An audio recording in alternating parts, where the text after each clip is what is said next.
Ma'am ఇప్పుడు మీరు చెప్పినట్లుగా Ayurveda, naturopathy, gym and aerobics, yoga ఈ పద్ధతుల్లో ఎవరెవరు ఏ ప్రాబ్లమ్స్‌తో వస్తే ఏ పద్ధతిలో ట్రీట్మెంట్ చేయాలనేది ఎలా సజెస్ట్ చేస్తారు? జనరల్‌గా యాడ్ లైఫ్‌కి ఒక పర్సన్ ఎంక్వైరీకి వచ్చినప్పుడు, వాళ్ళు మన రిసెప్షన్ పీపుల్ వాళ్ళకున్న హెల్త్ ప్రాబ్లమ్స్ ఏమైనా ఉన్నాయా?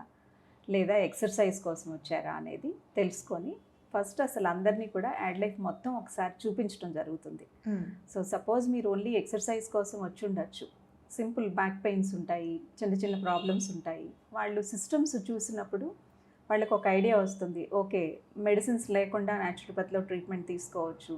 లేదు కొంచెం సింపుల్ అలోపతి మెడిసిన్స్ వాడకుండా ఆయుర్వేదంలో సింపుల్ మన న్యాచురల్ హెర్బల్ మెడిసిన్స్‌తో మనకి కొన్ని ట్రీట్మెంట్స్ కొన్ని చెప్పడానికి మీకు సపోజ్ మైగ్రేన్ ఉంది. హ్మ్.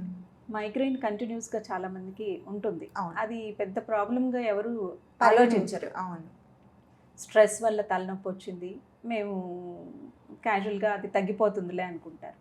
అలా కాకుండా ఇవి సిస్టమ్స్ చూసినప్పుడు మేము సిస్టమ్స్ గురించి ఎక్స్‌ప్లెయిన్ చేసినప్పుడు ఆయుర్వేదంలో న్యూరలాజికల్ ప్రాబ్లమ్స్‌కి బావుంటుంది. సో, అట్లా ఒక్కొక్క సిస్టము మేము దాని ఇంపార్టెన్స్ కన్సల్టేషన్ తీసుకొని హ్మ్.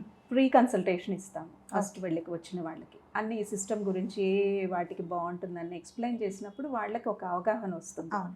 సో, మనకి కానీ, మన ఫ్యామిలీలో గానీ ఎవరికైనా ఈ ట్రీట్మెంట్ అవసరమా అనేది వాళ్ళకి ఒక ఆలోచన వస్తుంది. అట్లా వచ్చిన తర్వాత వీళ్ళందరినీ కన్సల్ట్ చేస్తారు. అన్ని విభాగాలు చూపించడం జరుగుతుంది. సో, మీకుగా ఒక అవగాహన వస్తుంది. మనకేం అవసరము అనేది కూడా. అవును. సో, చాయిస్ జనరల్‌గా మేము వచ్చిన మెంబర్‌కి వదిలేస్తాం. ఓకే. అంటే మేము సజెస్ట్ చేసేది చేస్తాము. బట్ మెంబర్ చాయిస్ కూడా వదులుతాము. ఓకే. సో, వాళ్ళకి ఏ సిస్టమ్ ఇంప్రెసింగ్‌గా అనిపించినప్పుడు వాళ్ళు దానిలోకి వెళ్తే వాళ్ళకి తగ్గట్లుగా పూర్తిగా ట్రీట్మెంట్ ఇవ్వడం జరుగుతుంది వాళ్ళకి. రైట్.